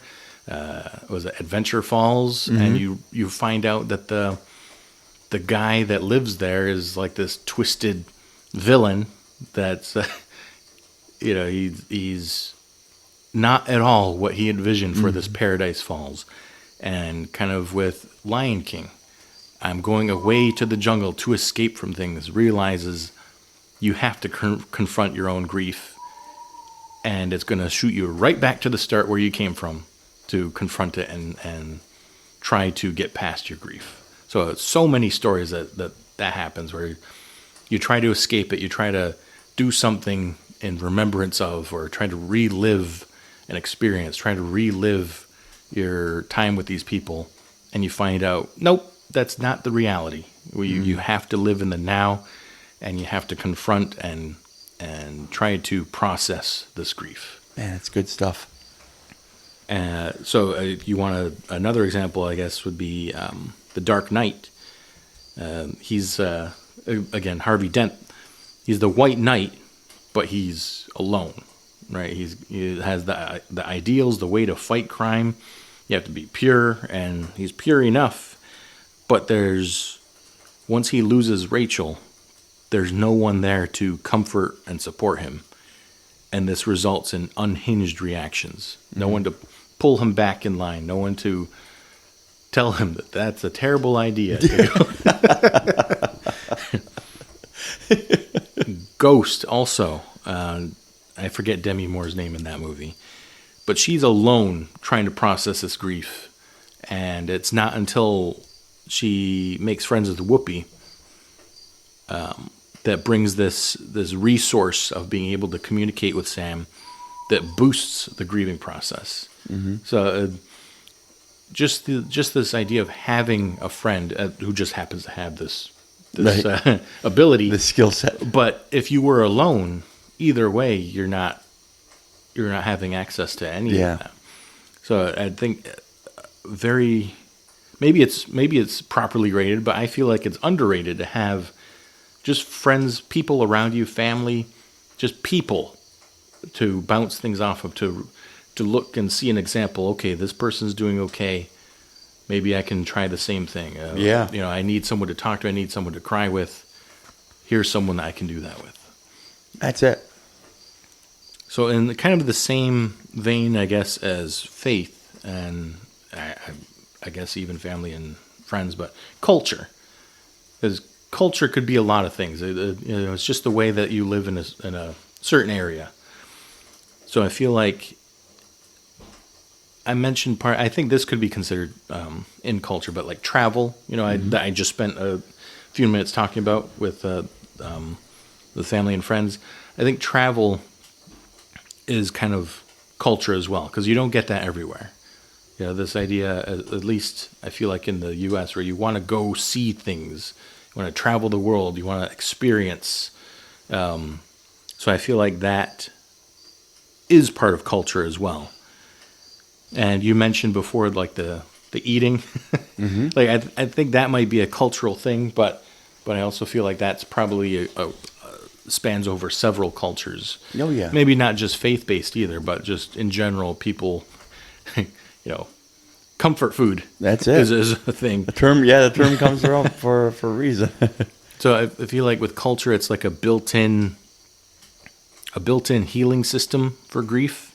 If you're really involved with your own culture, we come from the res, so culture's all over the place. But I feel like if you have an understanding of it, you're dug in, whether it be Christian culture or Native culture or Hispanic culture, whatever culture it might be, it feels like the more you are in tune with it, the more you're able to process grief. However it may be, you're still able to do it a little bit more effectively, it seems like. And it seems like when your culture is fractured, or you don't really have that strong connection with it on a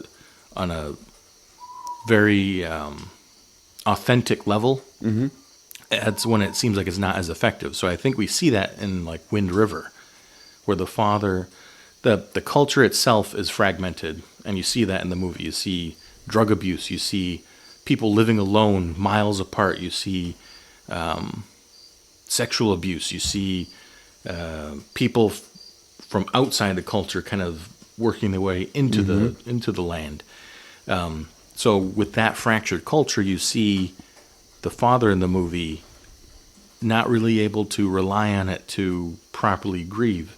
When he puts the paint on his face, and by the end of it, he's like, "What do I have this on my face for?" He's not really able to rely on his culture to fully process that grief. So that was my thought on it. Did you notice any sense of culture in your movies? Well, I did throughout. I mean, probably the biggest one was Victor Frankenstein and his family. Yes, your family is a big part of your culture, of who you are. That's your blot, your building base, right? He stopped participating in his culture altogether across settings. Victor did, and it pulled him into a very dark place. He'd already created the monster, but I want to stay with Victor for a bit, Dr. Frankenstein for a bit, because he withdraws from his family. He withdraws from Elizabeth, from his love interest. He withdraws from Henry Clerval, his best friend. He withdraws from even scholar academia, which was kind of giving him some base, and that's part of your culture. you're learning, you're reading. He withdraws from everything. He shuts himself up into this attic, this kind of warehouse, and becomes single-minded in this, what am I going to do about this thing that I've created? What am I going to do here? And I won't even call it grief, but he spirals like into a grief spiral, like of regret of, I don't longer have this now, and I don't have family anymore. He's made these choices himself. He's done it to himself, but he grieves them, and he also grieves what he's done, what he's created, and now what's unleashed on society. And it's not until he is forced to sit down with the creature that he's created. And a lot of people miss this because in the movies they shows it a little bit, but it's just a little bit, you know. But it's such a well-written transaction that happens that pretty much puts a flashlight on the creature is explaining the reign of terror that it's unleashed on the earth, is explaining with Victor, here is why this happened. I am void of culture. I am void of support. I am void of knowledge. I am void of fundamental raising and rearing. I'm void of experiences. I have no schema. I have no background knowledge. I have no context on how to be among others. I have no culture. It's like this absolute void of culture. I'm just this, for lack of a better term, thrill-seeking id with no ego or superego to help me navigate life. So because of that, it's chaos and disorder, and it's terror. That's what I've become right now. The creature itself is a metaphor for all of that, for rage and terror and ignorance and lack of culture. That's perfect. Yeah, I think so too. I think so too. And that's why when you were bringing that up, I'm thinking, yeah, I've got one. I got the. I don't want to say perfect example. It's kind of arrogant, but it's kind of a perfect example of this is me. This is what something does. What an individual does or an entity does that has no background, no faith, no friends, no context. Like the reflection of saying, here's where you are in life, and here's what it created. Yeah. And I think it's interesting too, because growing up, you hear Frankenstein, you think of the monster. Absolutely. But as you grow up, you say, oh no, Frankenstein's the scientist who creates the monster. Yeah, it's funny because we're studying it in English 10 right now, right? And we're reading it. And it's funny because I get, me, Vince, I get sarcastic about it. So they're like, Dr. Frankenstein. I'm nope, never finished med school. Dropped out of there too. Be careful who you're calling doctor here. Because he was just a person who had a lot of, and he was very wealthy and, he had he was very privileged. And so he created this thing, but he was never a doctor. And so I think of where you're going with all of that is it's a perfect example of you don't get it till deep into the movie where the creature actually confronts the doctor saying, I should have been your Adam. I should have been your precious son. Instead, I've become your curse because of what you didn't give me. He's just asking for companionship next. Build me as someone that I can, and I will go off to the jungles of Brazil. I will go up to the far north, and no one will ever see me or this companion again. Give me some context. Give me some meaning. Give me something. And so Victor agrees to, all right, I will. I'll give it a shot. And then upon creating it, says, what the hell am I going to release on the earth if they procreate this race of beings with no soul, no humanity that I've created, that life that I've created? What good can possibly come of this? And so there's all kind of grief that he's afraid of wreaking on the world. And so he destroys it, and then that leads to total terror and despair by the monster. Mm-hmm. But I'm hesitant to say the monster, the creature, the thing that was created that was actually good. And I'm getting far away from the topic, but the books that the creature has, he takes the jacket of Victor when he leaves, when he goes off into the night, when Victor takes off, when he's first created. And, books like Paradise Lost and others are books that when he learns to read, he looks and he learns everything about the world through these few books. And he becomes very smart. He stays with families that are intellects, and he listens through the cracks at them talking and sees how a family should be.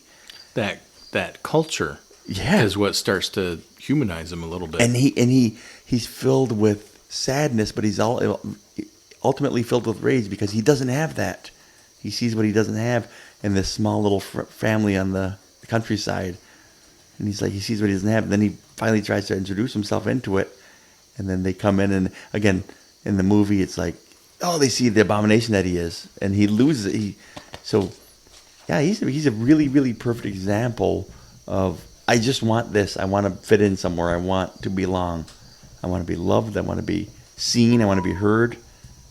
And then that goes into also kind of trails into what a hero I think John Green is, the author of The Fault in Our Stars and other books that help young people who are at such a very vulnerable age, this teen group, where he's like, I got to handle this well, and I got to help them navigate a lot of the things that they're feeling. And how do I do that?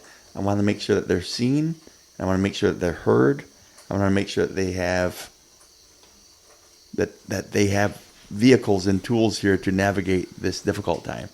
So that's why I picked Fault in Our Stars too, for that real specific reason, that the lesson that we learn as adults and well-adjusted people, if we call ourselves that, is to learn the lessons of, what grief can do, like in Frankenstein, what grief can do in The Fault in Our Stars, and give people some grace, hear them and see them, be there for them best you can. I'm not trying to wrap up, but I want to wrap up that particular part for myself there. I think with regards to faith, family, friends, and culture, the trends that I'm picking up then is overcoming grief is multifaceted and, again, personal.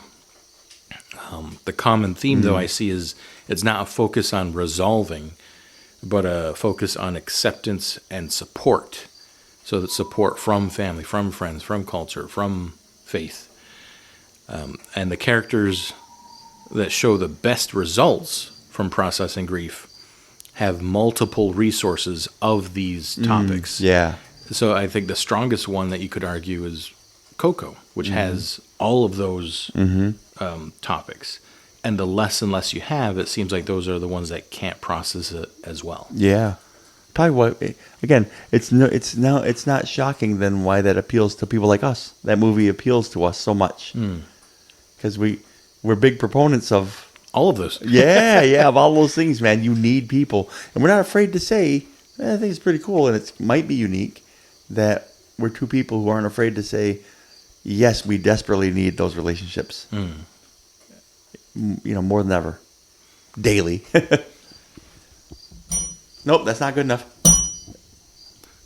Also not. There we are. Forgiveness. Now it's time for vengeance. Yes! Give me that bell, I will smash it with my mighty paws. So I wanted to talk about the boundary between adversity and mental health. It's part of the human experience to go through grief and emotional pain. I think an interesting question, though, is finding out where normal emotional adversity ventures into harming one's mental health. It's easy to see it physically, but the difference between adversity and health, physical health, when you work out, right? You stress your body, you feel that burn, you cramp, you push yourself against resistance. It's pain, but it can be used to strengthen yourself, and it's part of the process, actually. No pain, no gain, right? But when you push too hard, torque too much, not twerk. Oh, okay. My bad. I guess that could happen too, but I also would hold to the fact that you cannot twerk too much. I can. Other people cannot. Or if you try to lift too heavy, that pain is different. I got you. It's harmful. It's damaging. So how do you recognize that same limit in an emotional sense? You get stressful situations, carry a big emotional load, and you can deal with it and become mentally stronger. But when is it too much for somebody? When does that pain leave a permanent limp? And I'll tell you what I think first. I think you can look at our discussion here on the factors that help you overcome grief and go from there. We talked about faith, family, friends, forgiveness, and culture. So 4 F's and a C, just like my college freshman report card. Man, you beat me to it, Doc. Got you. Without these resources, so these pillars of support, I think it's easier to recognize folks that are carrying too much. You see a lapse in judgment, reliance on substance, projecting anger, confusion, and sadness, isolating. They've all been pushed too hard or for too long and are starting to avoid the things we said would help. I think you see this in the movie characters we observed that haven't overcome grief. Harvey Two-Face obviously endured a huge shift in his mental state when Rachel was killed. His significant other and perhaps only known friend, on paper, Batman's his friend, right? We're supporting the same cause, but it's not like they know each other. It's not like they hang out. They're not really actual friends. Harvey went straight to vengeance, a total lapse in judgment, resulting in not only his death, but other emotional and social damages inflicted on everyone around him. Not a single F or C. I think you can look at the dad in Pet Sematary. Could not think things through or take advice on the dangers of using the Pet Sematary, and made an ill decision to revive his loved ones. A choice I think a lot of us would probably actually make in the moment, making the gravity of the grief extremely relatable. However, lack of connection to his own faith or an understanding of the afterlife, it's a distortion, and it's not focused on the family that is there. And it shows us that he's been pushed too far emotionally because he can't recognize that. And yes, losing loved ones comes with deep sorrow, even for those with a strong background of any of these topics, strong faith, strong family, strong friends, strong culture. It's still going to be deep sorrow. However, it is part of the human experience and something most everyone encounters. So because we all must face that at some point, to an extent, it is adversity that we push through and can become stronger after. The healthy side of this border we are talking about between adversity and mental health, I think, is also viewable in some of our examples. And yes, I think it is healthy to be able to endure emotional hits like grief and build your mental strength. I think Simba from Lion King is the best example we have here for this. We see Simba gather the strength to face Scar, as in scars of the past, maybe. Yes. And pushing through that challenge made him the great leader he ended up being. You could argue that he's not going to be that great leader if Scar probably would have killed him eventually, but you can argue that journey that he went on for grief made him the leader that he ended up being. I think we see it in the movie we just watched last episode for The Ritual. Luke faced his grief head on and was able to, you see the way he walked after overcoming all of that, carried on with determination, triumph, and perseverance afterwards. So KMax, I know I talked quite a bit. No, that's fine. I like that it. Boundary. What do you think of that boundary between adversity and mental health? I like that when you said that grief is part of the process. It's a perfectly normal part of the human experience. That right there, folks, should be. It almost frees you in some ways. It almost frees me in some ways. It's perfectly normal when you're grieving, no matter what that looks like. You're feeling something you're supposed to feel. It's a normal thing, and it's a normal and it is the vehicle to get you there. It is you're feeling it for a reason. Your body's feeling it for a reason. It's funny. I was listening to, again, I hate to always cite other people's podcasts who don't listen or support us as we should, right? Because I always, but it's just my nature to shout out because I listen to a lot of podcasts myself. And in preparation for this, I re-listened to one of Doc Tonema's singing psychologist podcasts called Good Grief.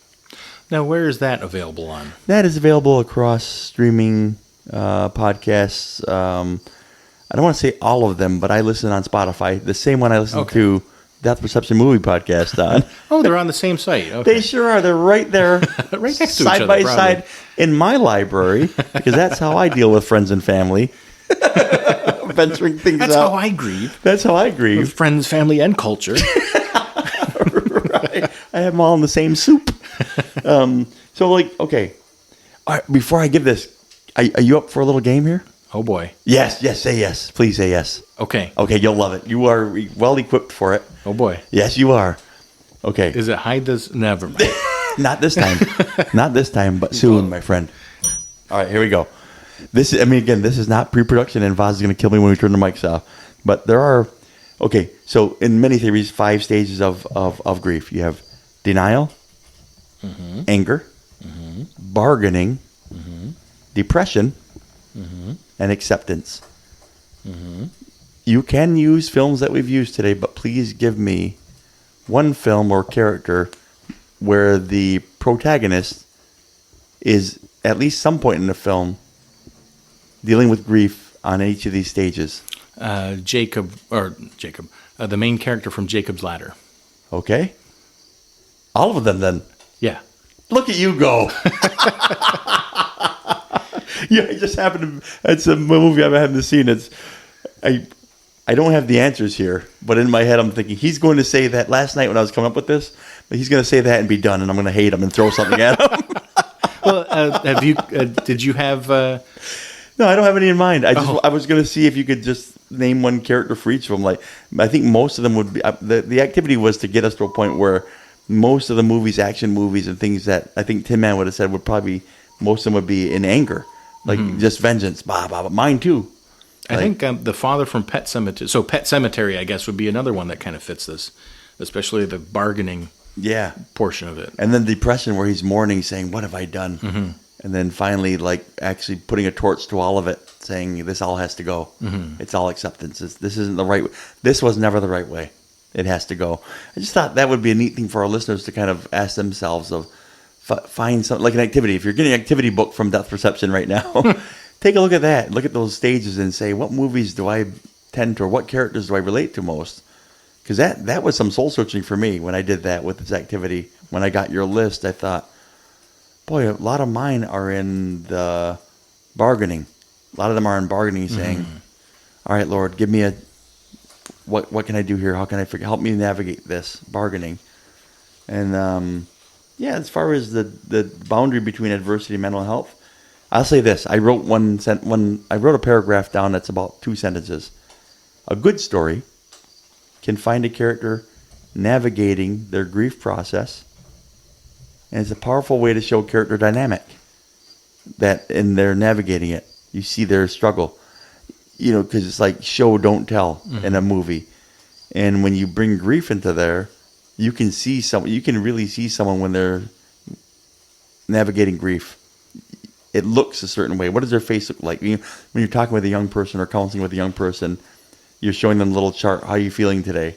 You see that little chart with the facial expressions. And that stands to reason, because you can see what grief looks like. You can see what anger looks like. You can see what bargaining looks like, and where acceptance, what that face might look like.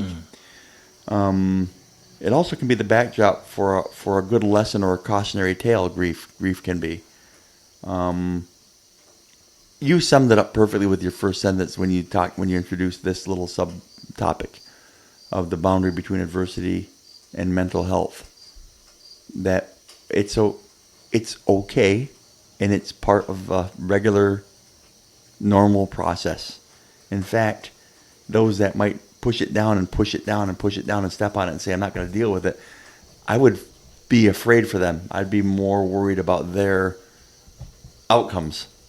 I love the medical. You hide your medical profession very well, very often, but when you use terms like outcomes, I'm like, there it is, a medical term.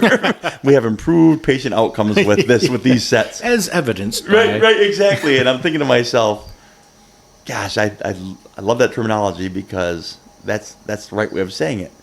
It's like, how you doing? I want you to do good. And when I go back to my friends and report, how's Voz doing? I could have assumed there'd be some real favorable outcomes because he's open to this, and you know what I mean. We don't use that language, but if we're being wise and we're measuring how someone's doing. Now, what do you think of this question here?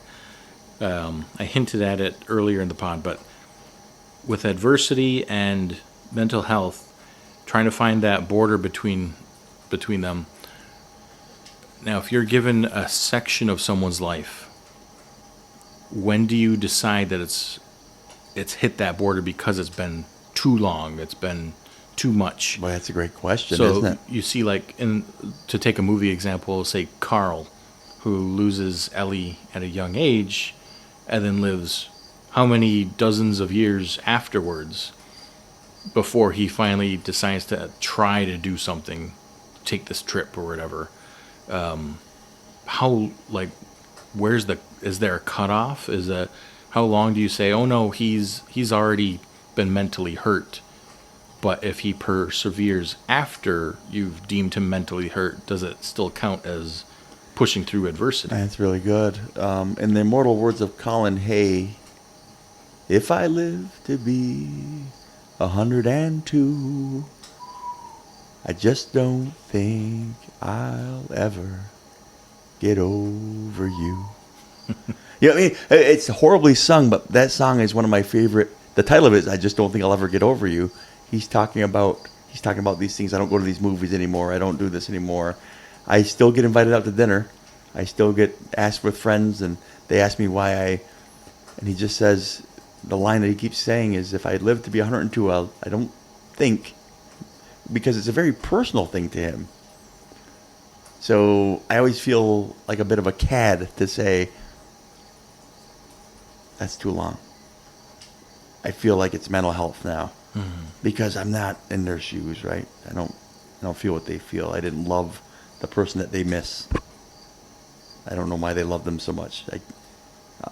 Obviously, I didn't choose that person that they chose. They chose them. And so it's hard because I think what I feel is a healthy amount assumes that I'm, and I don't even know if the practitioners know, right? Because Right. I don't, it assumes that I have an angle on this or an understanding of this field that would be able to tell you this isn't healthy.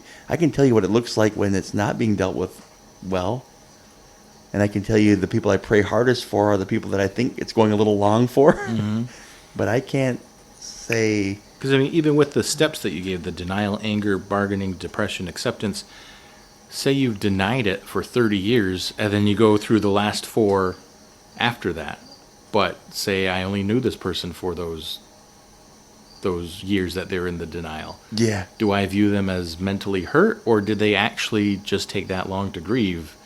Man, there it is. Because, I mean, I don't know if it's an answerable question because, right, what you started off the whole conversation with is it's very personal. And I think it's too personal to answer. Because there's some people in my life that I've told you this. Gosh, I hate to get too specific because it's too close, but your uncle, who I love. Not loved, who I love. Bri. I felt inadequate and unqualified to post something on socials because he's not my uncle or my brother or my dad. And I am dear friends with people who it is their uncle, brother, and dad. So I'm like, I don't get to do that. And it took me all of 6 days to say, screw him, I do get to do that. because I gave myself permission, because even though it doesn't fit certain criteria for a bereavement day at work, let's say, it's got to be this person or that person. I felt deeply, because of my own experiences with this other human being, that made me feel like it was okay to do that. And there might be closer people in my circles or family that maybe I don't feel that. It's not that I'm a horrible person. It's I have these shared experiences specifically with this human being, and those who loved him and those he loved dearly. So it gave me permission, unique permission, in my crazy head, in my crazy heart, to grieve that way, and I've shared this with friends. Sometimes I'll play music or sing at or speak at folks' funerals or whatever. And there'll be times when I do that, and there'll be times when I don't. Can do it very easily at some. Can't do it, just will not and can't do it at others.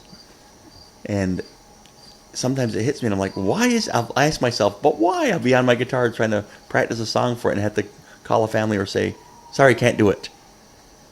And I think maybe, I don't think I've lost friends over it, but I think that there's been people who are like, what a jerk. I heard you sing at someone or speak at someone else's funeral or officiate even.